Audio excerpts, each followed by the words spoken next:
pleasure to be back again at the United Nations. We're here in our capacity as chair of the G77 in China, as we're hosting and chairing a ministerial conference that we kicked off today, and which will stretch over to tomorrow to discuss a whole host of issues facing the developing world and what sort of reforms are necessary for the global south, the developing world, to achieve social SDGs and our climate goals. And I think that so far it's been going particularly well. While we've been here yesterday, I had the opportunity to speak at the open debate of, on multilateralism and reform at the UN, where I advocated for the UFC proposal for reform and particularly emphasize that we believe that permanent members, the right to a veto, are fundamentally undemocratic vestiges at the United Nations. They have been the reason that a whole host of issues we have been unable to address here at the United Nations, and we believe that the problem surely cannot be the solution. Surely the solution to paralysis at the United Nations cannot be more permanent members, cannot be more tyrannical, authoritarian vetoes. The solution to the gridlock of the United Nations is further democratization, further representation. But we would like to see the empowerment of the General Assembly, of the Secretary General, and the proposals of the UFC. Today, the United Nations Security Council held a meeting on counter-terrorism. I believe perhaps it could have been more inclusive, more transparent, had this too been an open debate, allowing for all countries, but particularly those such as Pakistan, who have been the victims of terrorism, who've experienced the devastation associated with terrorism, but who have also demonstrated consistently our ability to tackle this issue, be it domestically, with our successful counter-terrorism operations, first in South Waziristan, then in North Waziristan, that saw the overall security situation in Pakistan drastically improve from where it was between 2007 and 2013. When we very recently completed not one, but two action plans of the FATF, anti-money laundering action plan and the counter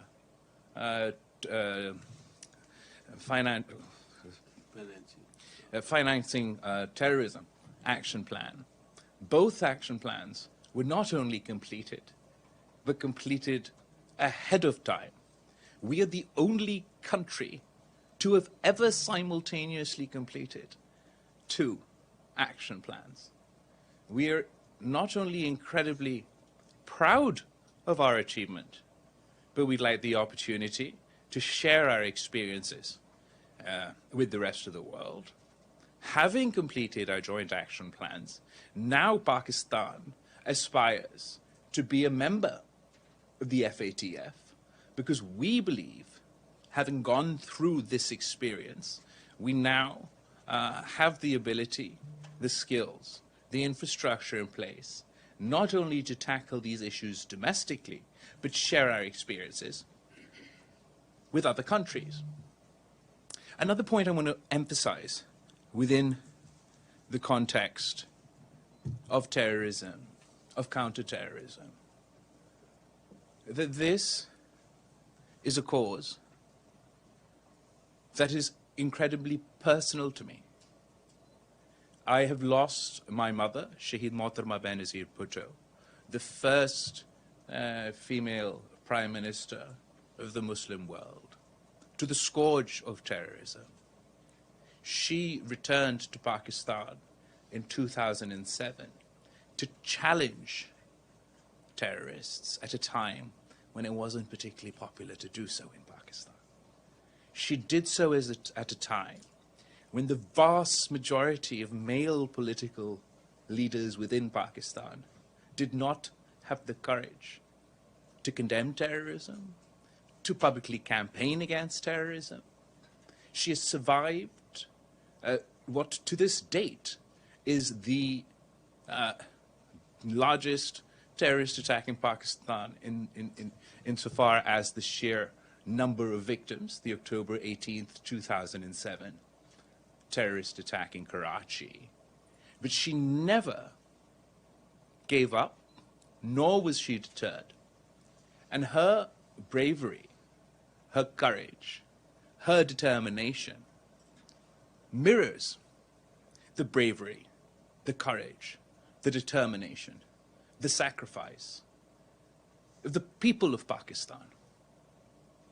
As a Muslim, as a Pakistani, as a victim of terrorism, I believe it is time we move away from some of the Islamophobic narrative framing of this issue that took place after the awful attacks of September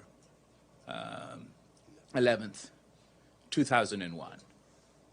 Because what we have witnessed from that date up until now is that terrorism, of course, knows no religion, knows no boundaries. It is important for us to consistently emphasize, and I remember still growing up and hearing quotes from world leaders, such as, not all Muslims are terrorists, but all terrorists are Muslims. And unfortunately, we find ourselves in an incredibly odd situation, where me as a Pakistani, as a Muslim, as a victim of terror, I am not defined. My country is not defined, my people are not defined by the bravery of Shaheed Mohtarma Benazir Bhutto and the thousands of other Pakistanis that have stood up and given their lives to these terrorists. We are defined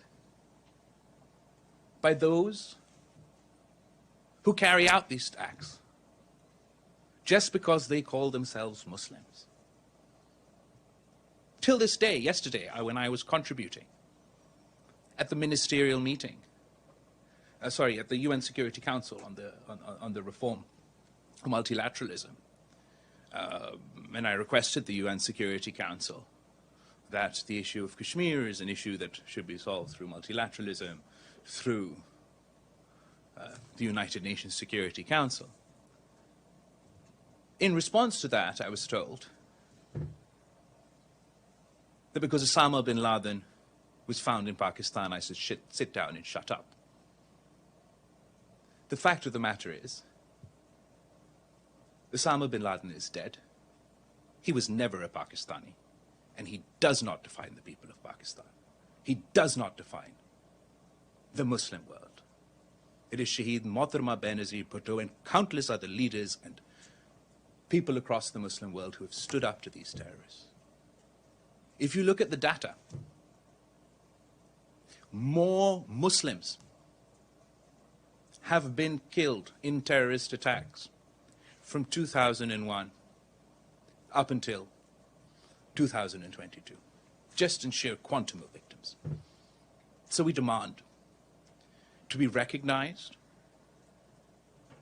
as the victims, not the perpetrators of terror. For us to all to own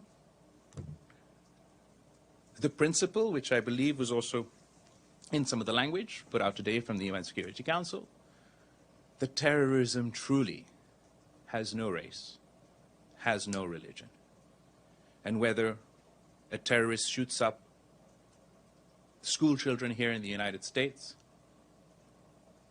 conducts a suicide attack in Pakistan, attacks anybody, any institution in my neighborhood, in India. Terrorists are terrorists, and we must all work together as an international community instead of victim blaming the Muslim world, the Muslim community. We must work with them. Before I arrived here in the United States, at the United Nations, the Interior Ministry of Pakistan shared a dossier about the 2021? Yes. Terrorist attack in Johor town of Lahore. Our law enforcement agencies have conducted a thorough investigation, and in addition to those who perpetrated the attack, we believe that those who backed the attack, those that financed the attack, those that orchestrated the attack are still at large. These facilitators, financiers, perpetrators belong to my neighboring country of India. This dossier has been shared with members of the General Assembly and the Security Council, or just the Security? The members of the Security Council. Thank you. I urge the international community to help Pakistan in combating, because we can go after the people within our own territory who perpetuate the attack, but it's incredibly difficult to go after those that back, that support, that finance, that facilitate such attacks without the support of the international community. In particular, we have requested for the listing of 4 or 5 individuals, 4 or 5? 4 individuals who are associated with this attack. Unfortunately, our neighboring country has thus far been successful in thwarting our attempts at listing these individuals. We believe that the various shades, various groups that conduct terrorist activities within Pakistan, unfortunately, a significant portion of these groups are facilitated, financed, backed, and supported by a country in our neighborhood,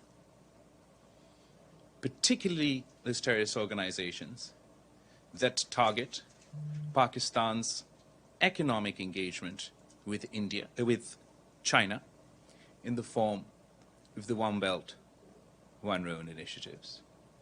Everything from the attack on the Chinese consulate in Karachi to various attacks in Balochistan have been traced back to such groups. The former Indian Prime Minister, Mr. Vajpayee, at Sharm el-Sheikh, admitted to India's involvement supporting such groups within the context of Balochistan. Their former National Security Advisor is on the record. Sorry? President National. Thank you, the correction. Their President National Security Advisor is on the record as far as their support for such groups conducting attacks within Pakistan. I call upon the Indian government that these tactics must end. You cannot imagine that you will finance, that you will foster, that you will encourage such terrorist activities in my country, and then that these terrorists will be content with only conducting terrorist activities within my country.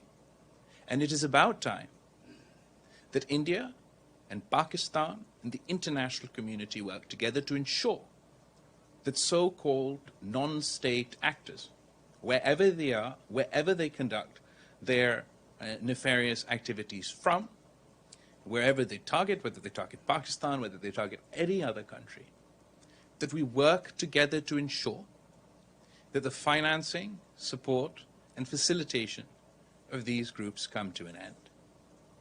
It is important for us, given the incredibly difficult and testing times that we face, that we finally, once and for all, work together to put an end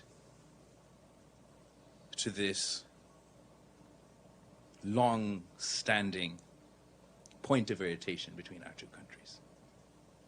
I believe that we have to draw a line in the sand and say that we have a complicated history, complicated past around this topic. Let's look to the future and ensure that going forward, no Pakistani will have to fear for their life, worry about whether their kids will come home or not. Heaven forbid if there's a terrorist attack. And that no Indian should have to worry that their family, their kids won't be able to come home as a result of some terrorist attack. I thank you all for your time. I thank you, Foreign Minister of Pakistan. We will open the floor for question. Before I open the floor, I would request to raise one question at a time so that we can give time to other participants. If we will be left with some time, we will take follow-up questions. So let's start with Valeria. Thank you, Mariam. Yeah. Thank you, Mr. Foreign Minister, on behalf of the United Nations Correspondent Association for this press conference. Valeria Robecco from ANSA News Agency. So in your opinion, does the recent international events reinforce the need for a review of some functioning mechanism of the UN, including the reform of the Security Council, and what kind of feedback have you received in response to the Uniting for Consensus Group's effort in this regard, in this direction? Thank you so much. Thank you. I think as far as reform at the United Nations is concerned, Pakistan has been clear and consistent since 1995.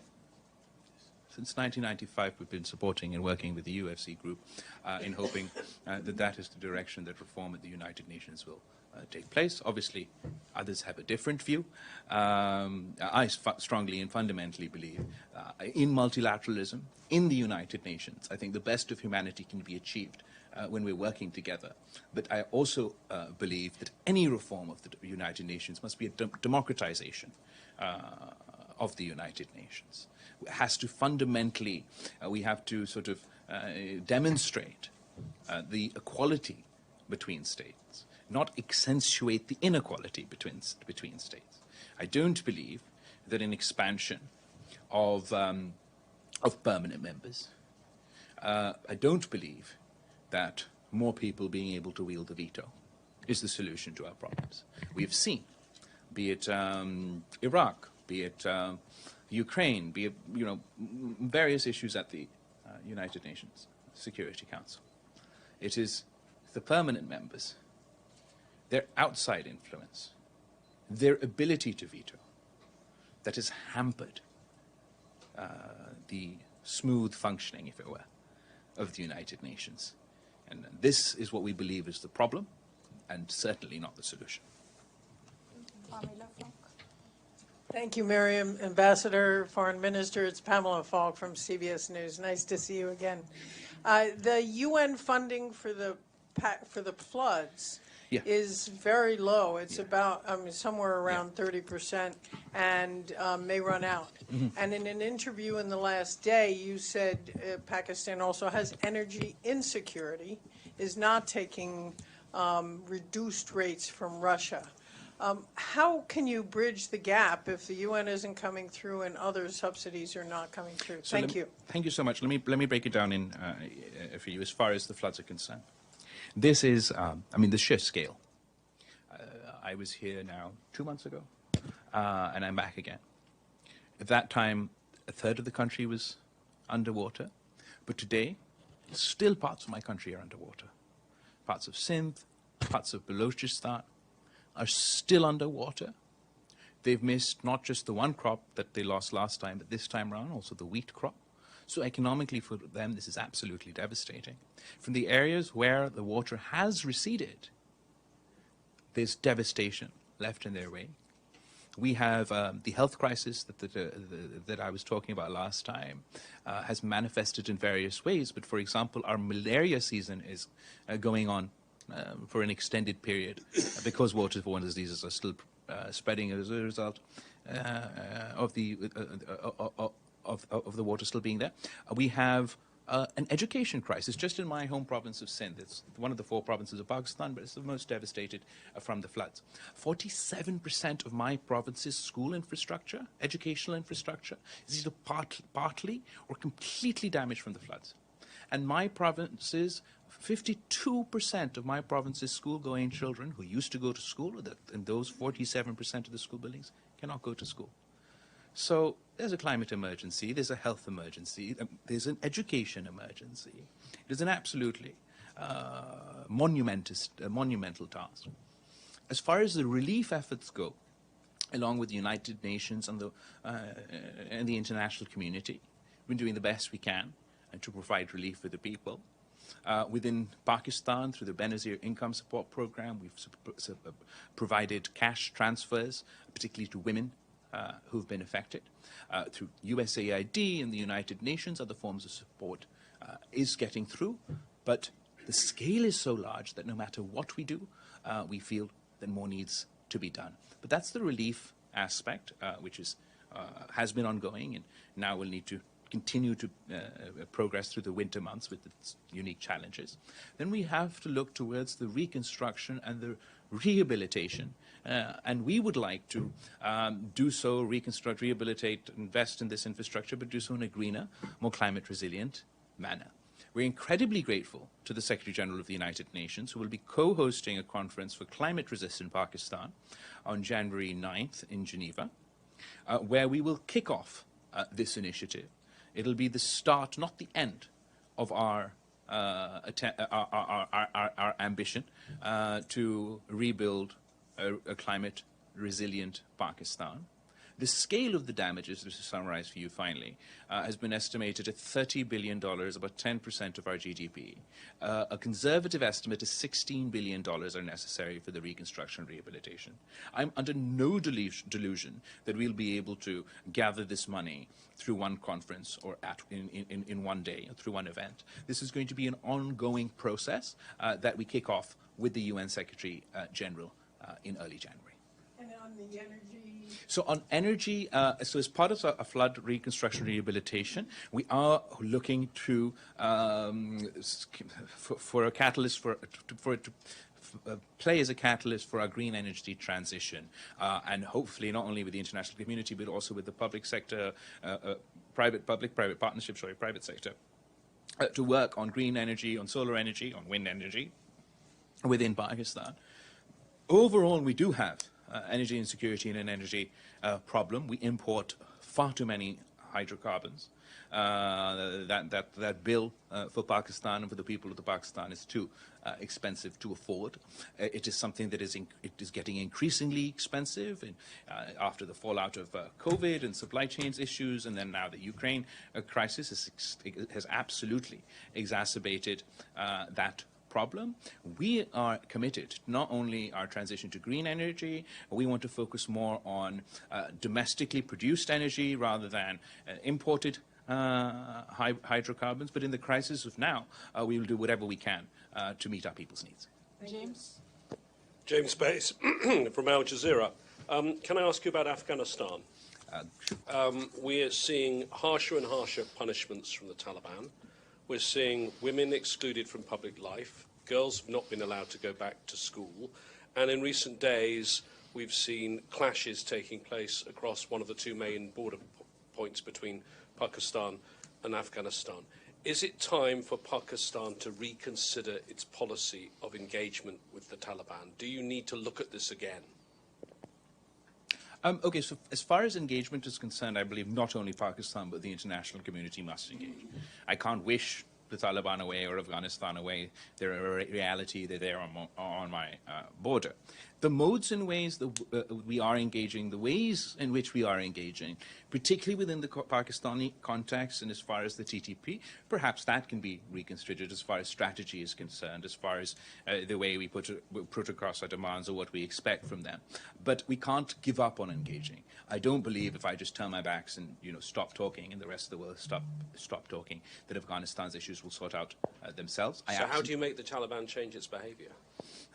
Well, I remember, first of all, our interview the last time I was here. It went very well. I think in that I tried to argue that we've got a sort of chicken and egg situation.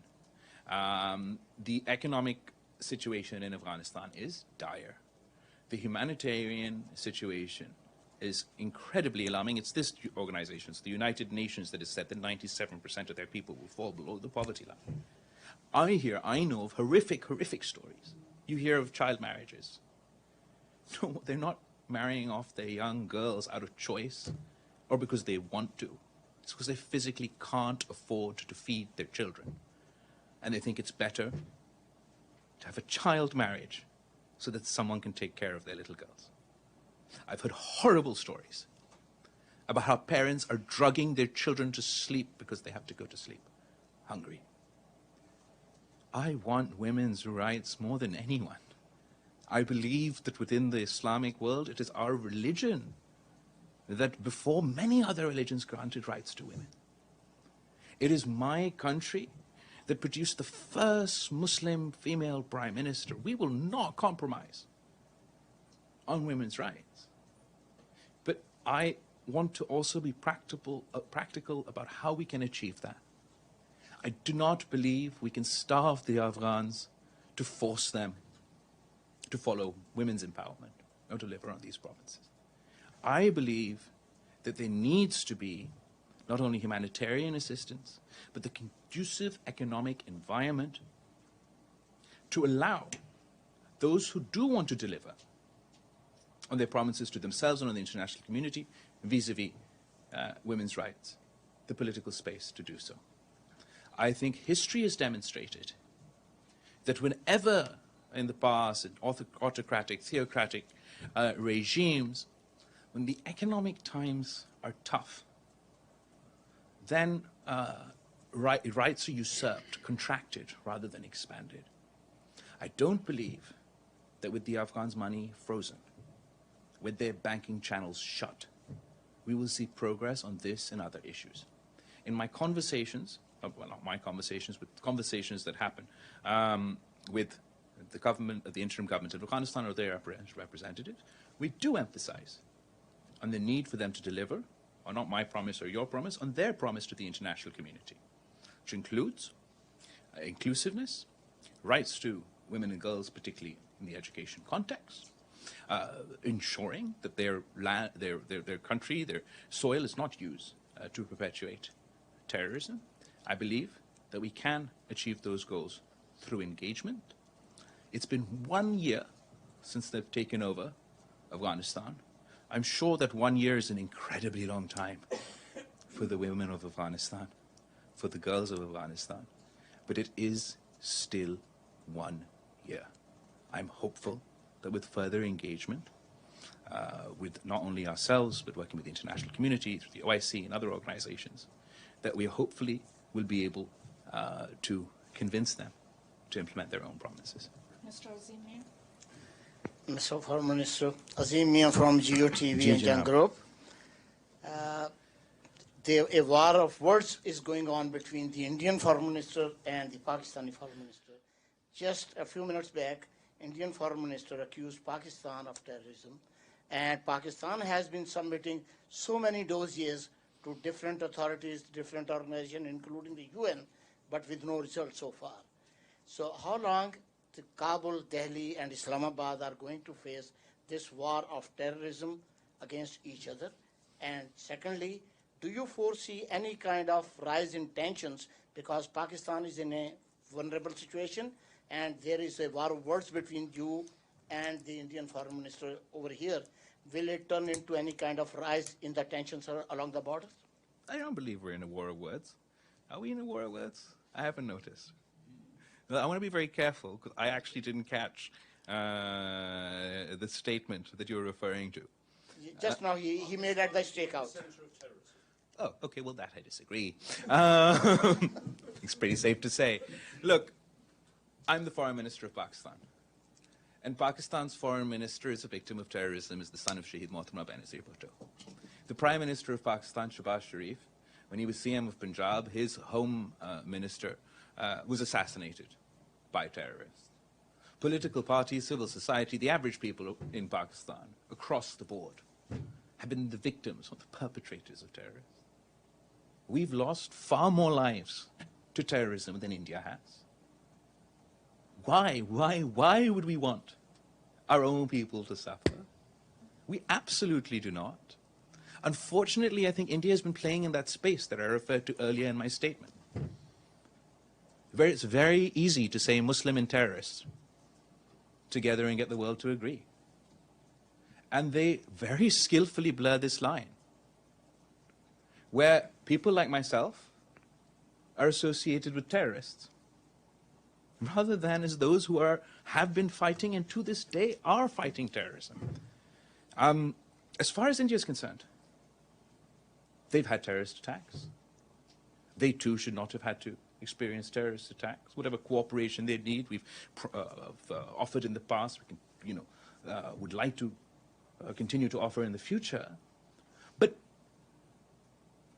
they continuously perpetuate this philosophy. And it's not just for Pakistan, it's for the Muslims in India.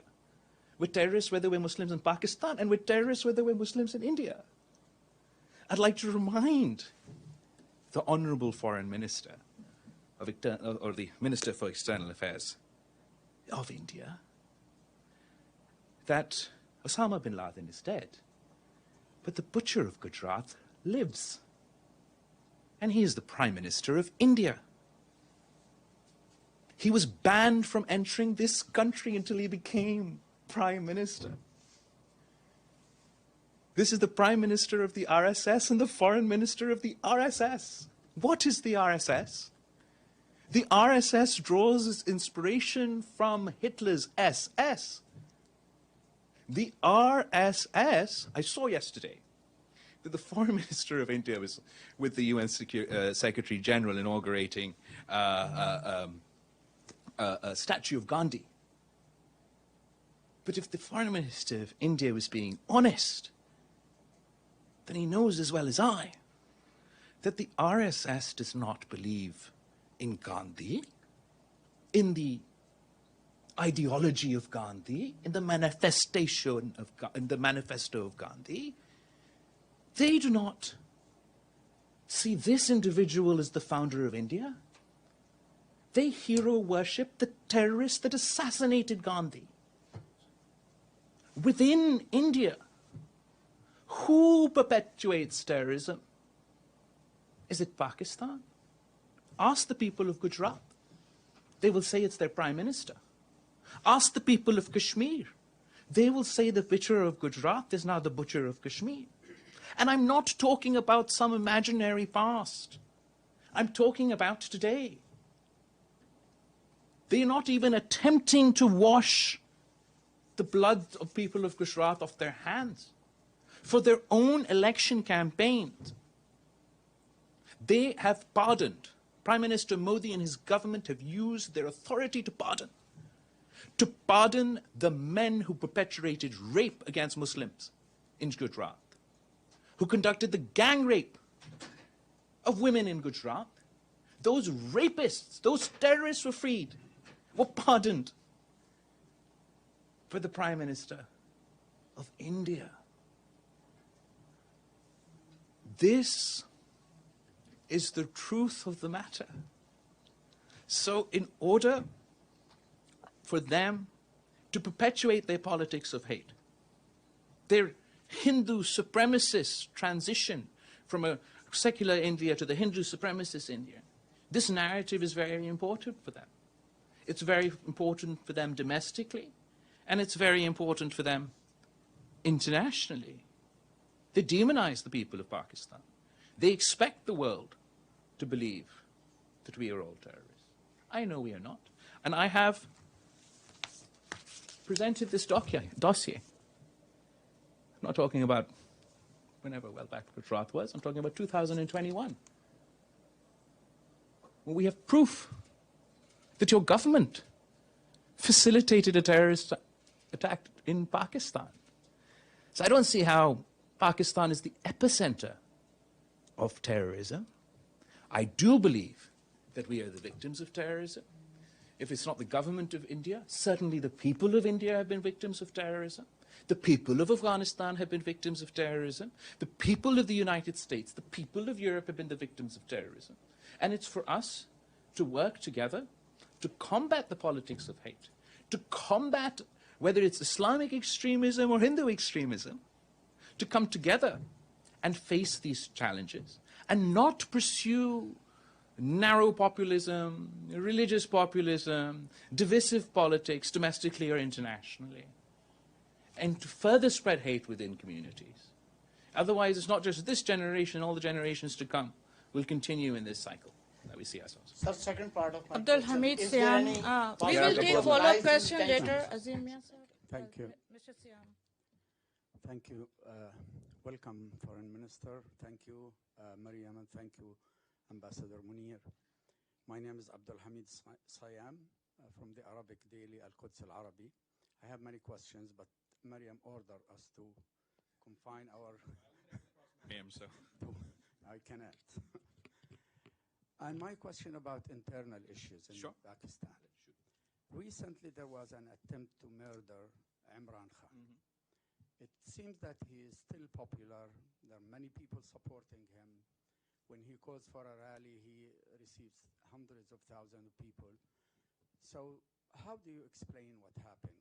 Who was behind it? What does the investigation say about the attempt? I think there's two parts of your investigation. As far as the attack on Mr. Khan is concerned, I would like to once again emphasize to the Punjab government in Pakistan that it's incredibly important. This is not just an attack on Mr. Imran Khan. This is an attack on a former prime minister. It's not about political differences. We want to see the facts. And there's an investigation on the provincial level ongoing that needs to show results. On the federal level, the Prime Minister has written to our superior judiciary to investigate the matter. As far as Mr. Khan's popularity, that's where I'll contest you. Because we all saw him and his march in Pindi. Hundreds of thousands of people did not gather. A few thousand people gathered. In a country with 200 million people, I believe that any one of our political parties can organize a political function on the scale that Mr. Khan has. A popular leader was Shaheed Mohtarma Benazir Bhutto, who landed in Pakistan in 1986 and still holds the record to this day of the largest political gathering with 3 million people received her at the airport. A population today is far beyond that. Mr. Khan is particularly well versed, as most populists are, with social media. He uses that as a propaganda tool. And there were some by-elections held recently in Pakistan, about 9 by-elections. And these by-elections were for seats that Mr. Khan, as parliamentarians, resigned from the assembly. So in those seats, there were by-elections. And in those by-elections, Mr. Khan lost 3 of the seats he once held and won the rest. If I was in that situation, where my party had 10 by-elections or 9 by-elections in seats that are our seats, and I lost 3 of them, then I would be, quite worried about my prospects in the general elections. Ibtisam. Thank you, Mariam. Hi, my name is Ibtisam Azim from Al-Arabi Al-Jadid newspaper. I have first a very quick follow-up on James' question on Afghanistan and economics. Sure. Could you please elaborate a little bit more? What do you believe that need to be done? You touched a little bit upon the issue of frozen assets. So yeah. So one frozen assets, but also their banking channels are shut. So there's economic activity, or there are projects that were sort of pending from the old administration, and all of a sudden they can't function because people's bank accounts don't work. I believe this is sort of unnecessarily cruel. If these economic activities were to take place, they provide job opportunities to the people of Afghanistan that would benefit not only the men but the women of Afghanistan as well. So I think it's incredibly important for us to, at least on that front, facilitate the functioning of their economy so that there can be some activity for them to withstand the shocks that we're all facing, difficult economic times everywhere. And when talking with the Americans or other leaders, what do you hear in response on that issue? I get it. It's difficult, particularly in Western countries, particularly in D.C. or in Westminster, to convince your parliaments to continue, whether it's to continue humanitarian funding or to ensure progress on these fundamental economic points, given the perceptions of the Taliban and their history. It's very difficult to convince their congresses and their parliaments about this chicken and egg situation that I tried to explain to James about what comes first. And therefore, I think those are the sort of challenges that they do face, that this is where we're trapped. They say, no, you deliver on women's rights first before we can move anywhere.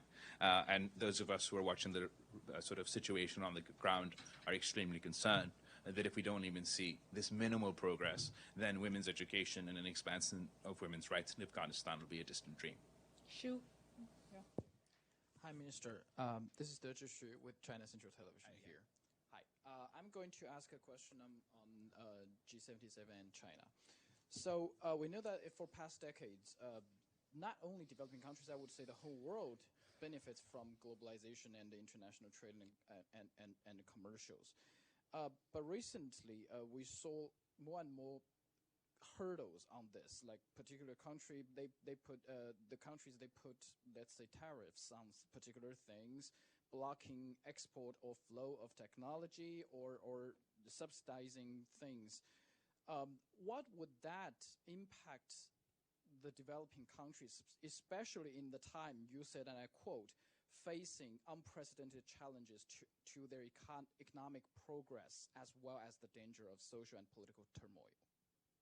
So we did discuss this at the G77, and I'm sure it'll be taken up by other countries as well. Absolutely, we've called for the end of this protectionism that we're seeing all over the place. It's particularly funny because growing up, I heard a lot about how great the free market was and how everybody should follow the free market.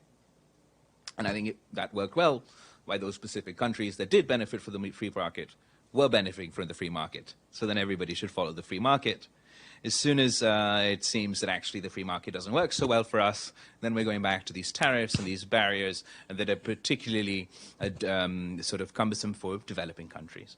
And I believe that we shouldn't enter into this world of not only sort of, we shouldn't move towards this sort of economic warfare, where if I'm not happy that that X country is doing well in a particular field, then I should, sanction the hell out of it and try and artificially boost that economic activity in my country. Ephraim. Thank you so much, Mariam. Mr. Foreign Minister, a question on Iran. Okay. Your country shares borders with Iran. Ambassador Akram many times said you cannot afford having bad relations with Iran. You hoped last year, Pakistan was hoping that the JCPOA would succeed so that the tensions in the region would. But today, when you see what's happening in Pakistan, what is your Pakistan's main stance on what's happening? And since you said that Afghan women are an issue for the whole Muslim world, is the Iranian youth, Iranian women, the 350 who were killed, 20,000 in jail, is this an issue for the international community also, or is it an internal issue that Pakistan would want to distance itself from? As far as the protests that have been ongoing in Iran, I think that, which is obvious to everyone, that the peaceful protests are, and particularly the women who are protesting, are incredibly brave. We don't support sort of rioting or violence, but obviously peaceful protests are not only encouraged by us, but even within Iran. I think Iran's history has demonstrated that time and time again, the people of Iran have been very brave in their political activity, in their activism, and in their protesting. As a result of the protests of Iranian women, we are seeing, or at least I'm hearing, about potential reforms within Iran as a result of those protests, and I believe that achievement will be an achievement for the brave women of Iran who have been protesting. As far as whether this is an international issue or not, I believe that when not so much sort of the success or ability. Let's take it out of the context of Iran. I'd feel more comfortable talking if it were in my own country. So in my own country, if I'm being challenged by protests, if the more organic those protests seem, the more likely they are to succeed and the more legitimacy they have. Within the Iranian context, I believe in some cases, with some Western countries co-opting some of these protests, rather than empowering, sort of undermines those efforts. So that is just the sort of the differential that I would say, that the women of Iran can protest themselves, can achieve an enhancement of their rights themselves, and it'll be their achievement. Absolutely, women's rights, and as a topic, is something that we can discuss internationally and within the Muslim world. I believe some people sort of co-opt these protests for their own means, which undermines, unintentionally perhaps, their own legitimacy.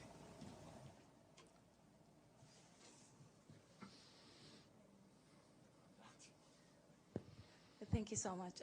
Thank you for this briefing. I have a question regarding Afghanistan. It's a follow-up. Your top diplomat in Afghanistan was attacked and then left Afghanistan. Later, the Foreign Ministry of Pakistan announced that your top diplomat is not going to go back to Afghanistan. What does that mean, and why isn't your diplomat still not in Afghanistan? Is he planning to go back to Afghanistan or not? So our HMO, head of mission in Afghanistan, Nizamani Saab, was attacked in Afghanistan. We have security concerns. We've raised them with the interim government in Afghanistan. The interim government in Afghanistan has not only assured us that they will address our security concerns, but they also immediately acted to catch the terrorists involved in this incidents, are conducting their own investigation. We too will be conducting our own investigation. I have not recalled my ambassador from Afghanistan. He was anyway planned to return back to Pakistan for our own work, for our briefings and other things. And I am confident that any security concerns that we do have will be addressed, and in due course he will return to Afghanistan. So he's returning back to Afghanistan. I am confident that the security concerns that we have raised will be addressed, and in due course he'll be returning to Afghanistan. Yes. Mr. Foreign Minister, thank you for the press briefing. Anshumar Apte from Voice of America Urdu Service. My question is, since the new government took over in Pakistan, have you seen any improvement in US-Pakistan relations? And if you could cite some examples of that improvement. Secondly, while importing oil from Russia, will you abide by the price cap? As far as relations, foreign policy relations with the U.S. or across the board, upon coming to office, I found, unfortunately, that Pakistan's diplomatic relations with old friends, with new friends, with neighbors were fraught for a whole host of reasons. We have consistently and very aggressively over the past 6 to 7 months, heightened our engagement, not only with the United States, but all our neighbors, our partners that we have diplomatic relations with, in attempts to bridge that gap. one of the places where we've seen a significant improvement would be between Pakistan-US relations. This is reflected not only in the increased number of high-level contacts, both bilateral visits over here and the various delegations that have come from the United States to Pakistan. I'm particularly happy to report that an old gripe of Pakistan was and has been that Pakistan-US relations have been hyphenated.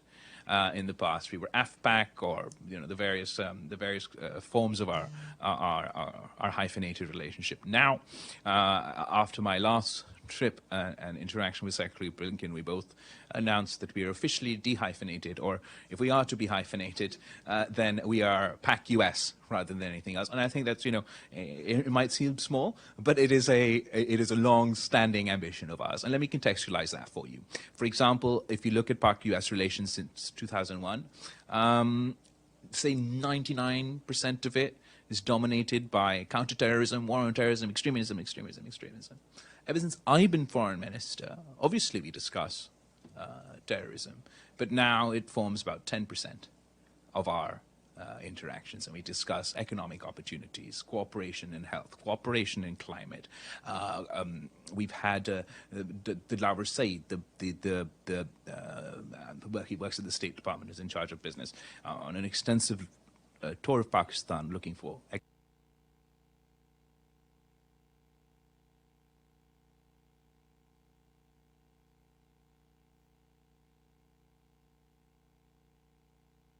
economic opportunities for both sides. DFC, so many people who've come over. So I think it's a positive trajectory, and we like this sort of relationship based on mutual respect that engages in a whole host of issues. And I think that's the best place for US-Pakistan relations to be.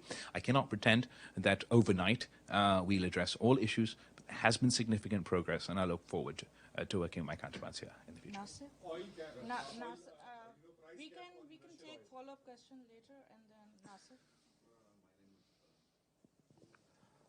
My name is Nasir Qayyum from World TV, Pakistan. Foreign Minister, my question is in regards to the TPS status.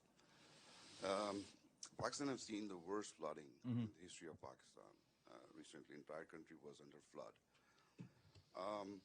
The senator from the New York Jelly Band and Clark, Congressman Clark, have written the letter to the U.S. administration to give the status of TPS status to Pakistan, temporary protected status, which not only can help Pakistan, immigrants in Pakistan, but the economic crunch which Pakistan is facing, we can have a little bit of relief from the temporary protected status. But I've been asking this question from the embassy in our embassy in Washington, D.C., but I'm not getting any answer on the TPS status. Can you just elaborate, Mr. Munir Akram? Sure. So first of all, I'm very grateful to the United States. They've made a whole host of accommodations to the people of Pakistan post-floods, whether it's sort of money, their documents. Actually, it was reported in Voice of America. I'll send you the clip and the details later. I don't have them with me. I don't remember them off the top of my head, but there's a whole host of facilities that are available to Pakistanis in the United States as a result of the floods. As far as the TPS status is concerned, that we haven't, that I haven't got anything for you on. But I will get you the details of what has been provided so far, and once I know more about TPS, I can share that. They just need a letter from the government of Pakistan. And as I spoke to one of the congresswomen, they said in 1 week, the administration will Sure. the TPS status to Sure. Pakistan, and that will help greatly Pakistan. Sure, so there's just two things to emphasize. One, they've already done quite a lot, so that information will get to you. On the TPS, I don't have a The last question. Thank you, Minister, for this press conference. Stefano Vaccara, Voce di New York. My question is, we are here at the United Nations, is about the charter. I mean, Pakistan didn't support the resolution that was presented at the General Assembly about the invasion of Ukraine. So question is, do you think that Russia did not respect the Charter of the United Nations, and why you didn't vote for that resolution? Thank you. First of all, I want to express how much we sympathize with the people of Ukraine. It's a devastating environment over there where the people are experiencing violence and a whole host of consequences. And what's happening in Ukraine isn't staying in Ukraine. Unfortunately, as a result of this conflict and the war, and as a result of the associated sanctions, we've seen difficult economic times, difficult economic consequences for the people of Europe, for the people of America, for the people of Pakistan. The price of gas has gone up, food security issues. We used to import a lot of our wheat from Ukraine.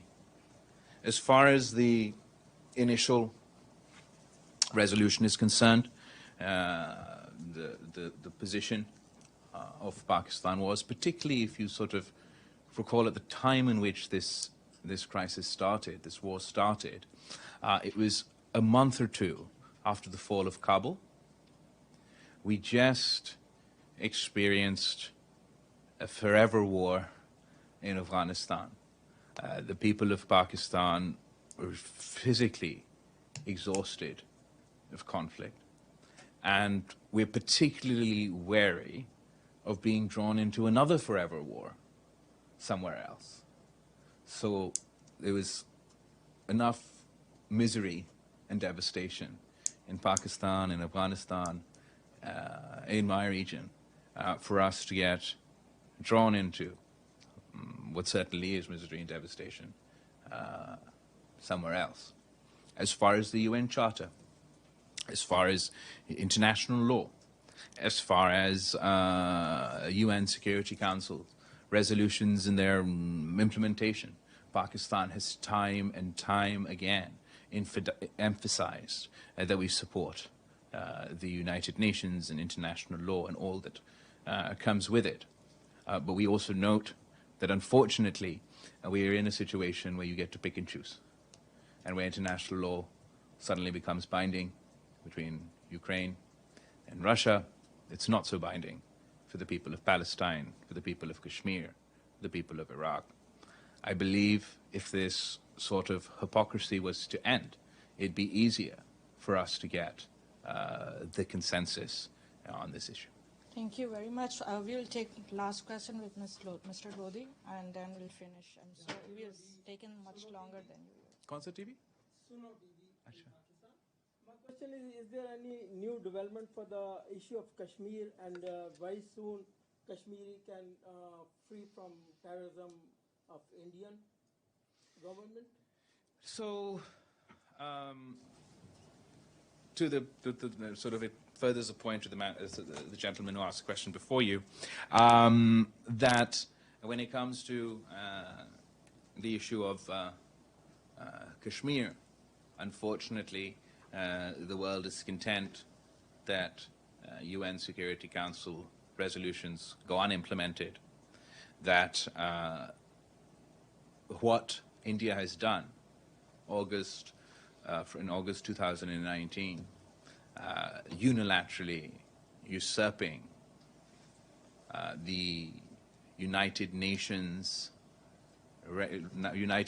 recognized internationally disputed territory of Jammu and Kashmir, is absolutely condemnable. It is outrageous.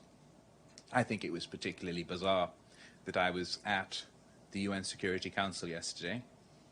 The Presidium is with India, the same India who's advocating for reform to multilateralism, but will not allow the UN Security Council resolutions on Kashmir to be implemented.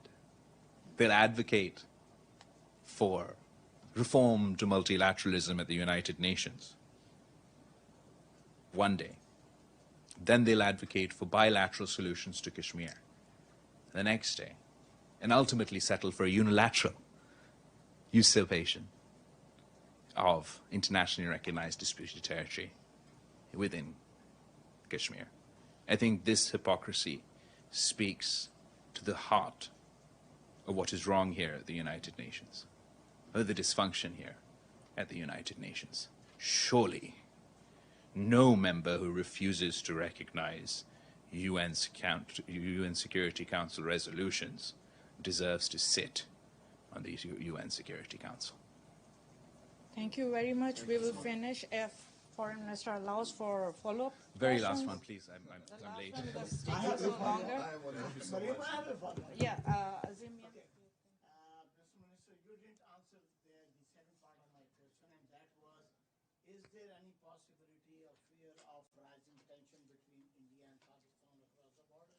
Because all this, at a multilateral organization like the United Nations, how the things are going on, accusing each other about terrorism and counter-terrorism. Will that dossier be available to the media? I'm sure it will. Hopefully it will be. I don't want to get ahead of myself. It has never been before. Well, the Interior Minister presented it to the media, verbally at least. We've already shared it with the UN Security Council members. I'll find out. If not now, hopefully soon. It'll be available to the media. And as far as tensions between India and Pakistan are concerned, or the tension between our two countries has reached this point because of the actions of August 2019. In order for us to address the issue of terrorism, to address my concerns of the issue of terrorism, to address India's concerns of the issue of terrorism, I think it would be appropriate for us to engage productively on this issue. In order to do so, the flagrant violations of international law, of human rights, of everything under the sun on August 2019 must be reviewed. The Pakistan People's Party, you know, that my mother, Shaheed Mohtarba Benazir Bhutto, her entire life advocated for peace with India. Consistently advocated for peace and engagement with India. She believed that it was in the benefit of the people of India, in the benefit of the people of Pakistan, for us to live peacefully amongst each other. It was our government in 2010 that for the first time after 1954 unilaterally started trade with India, because we knew that we were grabbing onto the third rail of Pakistani politics, taking all the associated political risks, being called traitors and everything else on the streets and the protests of the extremists against us. But we knew that we were doing so in good faith. And we had the reciprocal leadership on the side who perhaps would be able to take similar brave stances within their own political context. We no longer feel we have those sorts of rational partners on the other side of the border today. We believe that the August 2019 incidences have shut the door, even for political parties such as mine who have long advocated for engagement and peace with India. We no longer have the domestic political space to do so after that incident. Thank you very much. My question about price cap on Russian oil. Yeah, price cap. एक तो अभी तक हम up until now we actually haven't received, nor are we getting any oil from Russia. We are wheat का एक purchase हम कर रहे हैं. पाकिस्तान का जो इंफ्रास्ट्रक्चर है वो रशियन तेल के लिए बना हुआ नहीं है. भारत का जो इंफ्रास्ट्रक्चर है वो रशियन तेल के लिए बना हुआ है. हाँ, हम इनके साथ इंगेज कर सकते हैं किसी मुस्तकबिल में ऐसा निज़ाम पैदा हो, मगर जल्दी ऐसे इम्कान नहीं है. And as far as discounted rates, no one is giving discounted rates for all the oil these days. That's just not that's not a reality. It is true that we're actively pursuing ways and means to address the energy shortfalls and difficulties we're facing in Pakistan. After the conflict in Ukraine and with Russia, Europe relied on oil from Russia, not Pakistan. Europe relied on gas from Russia, not Pakistan. The places that we relied from, where we used to buy our resources from, now the Europeans and the Western world are going to them and crowding out that market for us. So it's an incredibly difficult situation, and I believe we must engage in whatever way we can to meet the needs of our people. But the concept of discounted Russian oil is a truck ki bati hai.